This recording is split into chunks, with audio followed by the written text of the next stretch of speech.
Good morning, church family. I hope everyone is well this morning. The lesson that we want to go over this morning with you has to do with telling your story and why you should tell it and what should be your objective in telling it. But before we talk about you personally, I'd like to read the first 10 verses from the 3rd chapter of Acts as a beginning point of our discussion. One day, Peter and John were going up to the temple at the time of prayer, at 3 p.m. Now a man who was lame from birth was being carried to the temple gate, called Beautiful, where he was put every day to beg from those going into the temple courts. When he saw Peter and John about to enter, he asked them for money. Peter looked straight at him, as did John. Then Peter said, "Look at us." So the man gave them his attention, expecting to get something from them. Then Peter said, "Silver or gold I do not have, but what I do have, I give you. In the name of Jesus Christ of Nazareth, walk."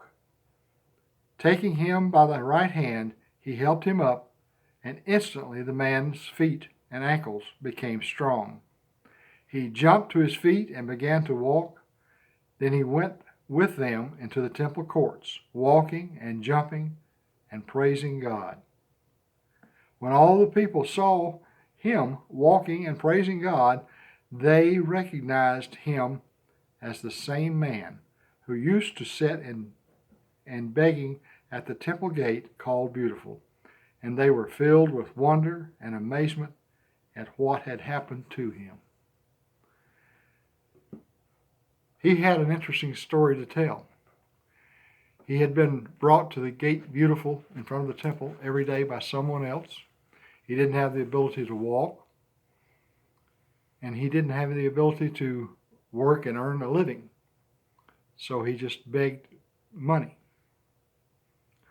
When Peter and John came up to him, he expected them to give him some money as well.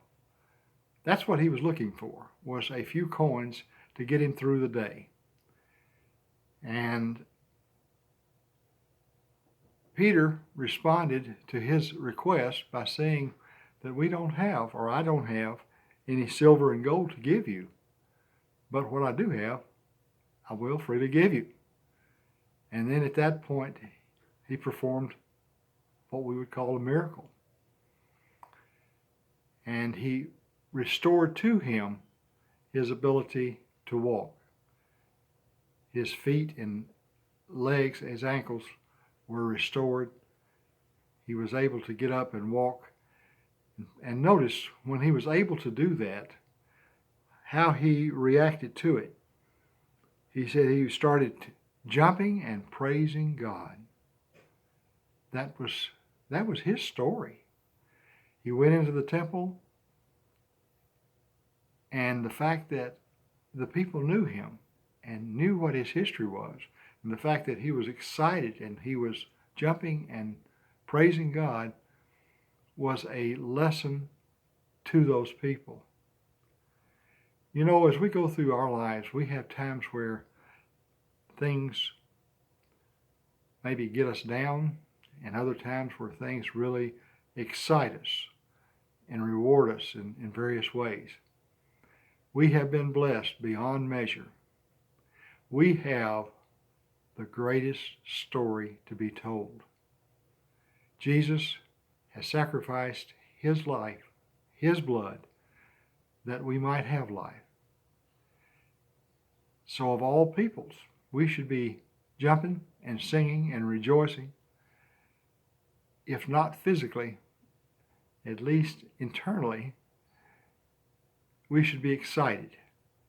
And the purpose of our story is to let others know just exactly what that sacrifice was, not only for us, but for all others.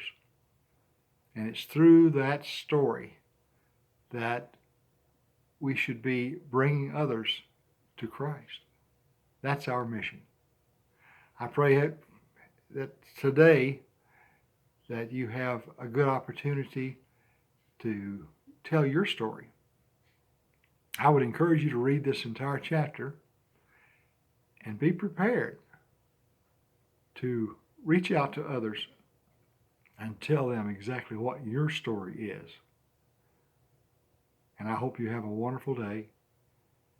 Thank you so much. Goodbye.